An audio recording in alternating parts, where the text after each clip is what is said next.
Om Swastiastu. Selamat pagi Ibu, selamat pagi teman-teman. Terima kasih atas waktunya yang diberikan kepada saya. Perkenalkan, saya Ayu Komang Putri Grianita, NIM P071341201306 dari kelas 2C. Di sini saya akan membawakan sebuah hasil presentasi hasil kerja dari saya, yaitu sebuah materi yang berjudul komunikasi efektif. Baik, kita langsung saja. Yang pertama itu apa sih itu komunikasi? Komunikasi merupakan suatu proses penyampaian informasi berupa pesan, ide, dan gagasan dari satu pihak kepada pihak lain.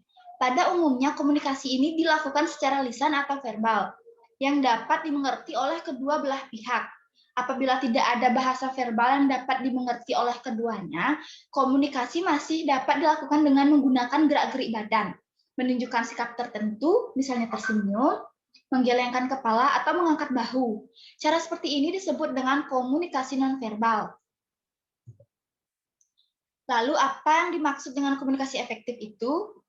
Oke, komunikasi efektif itu merupakan pertukaran informasi, ide, perasaan yang menghasilkan perubahan sikap sehingga terjalinnya hubungan baik antara pemberi pesan dan juga penerima pesan.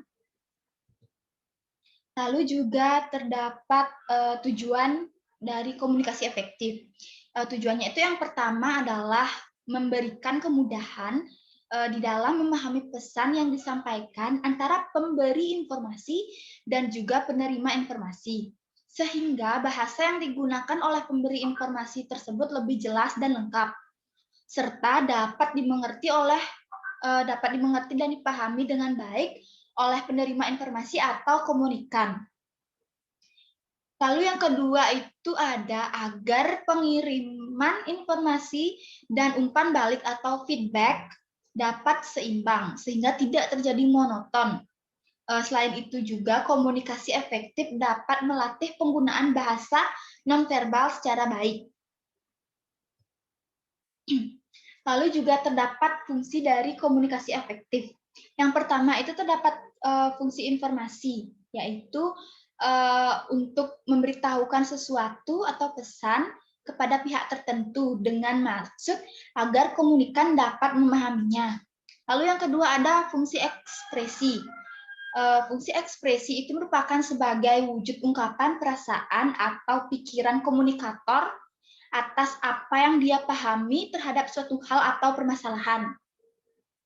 Dan yang ketiga itu ada fungsi kontrol.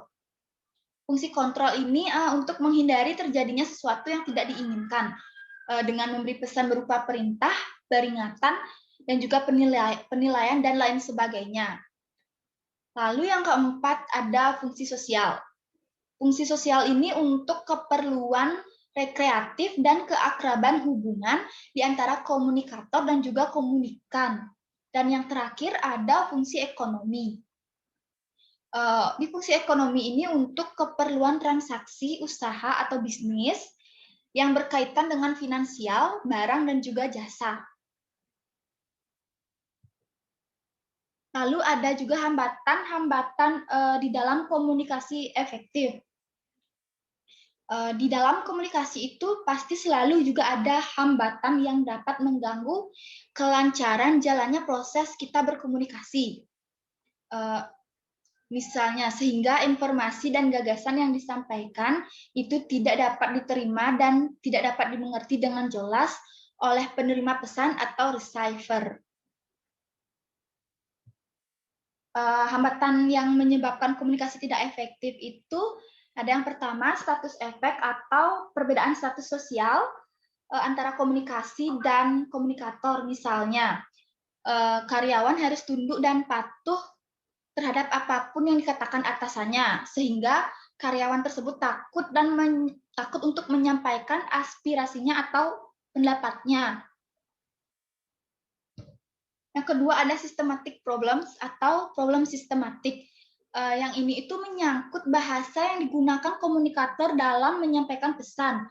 Kesalahan penyebutan juga bisa mengakibatkan sebuah kesalahpahaman dalam beda penafsiran. Lalu yang ketiga ada perceptual distortion atau distorsi persepsi.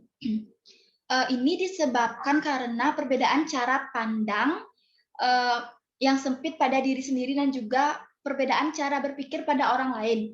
Hal ini dapat menimbulkan hambatan perbedaannya persepsi dan wawasan satu dengan yang lainnya.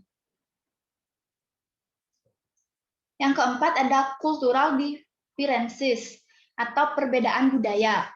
Di dalam suatu organisasi itu kan terdapat beberapa suku, ras, dan bahasa serta agama yang berbeda-beda.